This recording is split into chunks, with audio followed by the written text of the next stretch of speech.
প্রিয় বন্ধুরা, দেখুন আমি এখন চলে এসেছি আমার আম বাগানে। আমার আম বাগানে আমি আম গাছ পাহারা দিচ্ছি, যেহেতু আর 7 দিন পরে আম ভাঙার নির্দেশ দিয়েছে। আমার এই যে এটা হিমসাগর আম বাগান, মোটামুটি মাশাআল্লাহ অনেকে আম ধরেছে। তো বাগানে বসে আজকে আমি বিরিয়ানি খাবো। বিরিয়ানি কিনে নিয়ে এসেছি চুয়াডাঙ্গা থেকে, কিনেও নিয়ে আসিনি, এটা হালখাতার বিরিয়ানি। এক জায়গায় হালখাতা ছিল, হালখাতা বিরিয়ানিটা নিয়ে মাঠে চলে আসলাম। দুপুরের খাবার তো খেতে হবে, বিরিয়ানিটা নিয়ে মাঠে চলে আসলাম। এখন দেখি কি কি দিয়েছে এখানে। ও ওয়াও, তো ভোজন বিলাসের বিরিয়ানি দেখেন, ভোজন বিলাস, বাবা ভোজন বিলাস। এখানে আছে আমার ক্যামেরাম্যান, আছে আমার চাচাতো ভাই। ওর আমি খাবো জিনিসটা, ওর এটাই দেবো, আমি এটাই নেবো। মোটামুটি ভালোই দিয়েছ তো শিমুল, হ্যাঁ। ও চিকেন বিরিয়ানি, হ্যাঁ। এই যে কি কি আছে, একটা ডিম আছে, প্রথমত আছে একটা ডিম।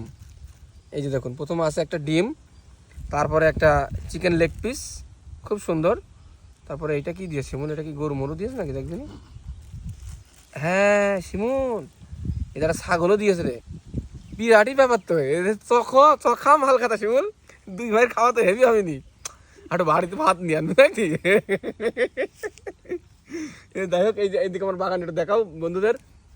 এই যে বাগানে আমরা বসে আছি গাছতলায়, এখানে কিন্তু ব্যাপক বাতাস, আমাদের খুব ভালো লাগছে, ব্যাপক বাতাস। তো শেষমেশ আমরা এখন এটা খাবো, হালকা একটু খেয়ে দেখে দিন বিরিয়ানিটা কেমন টেস্ট। মোটামুটি ওয়াও, 100 100।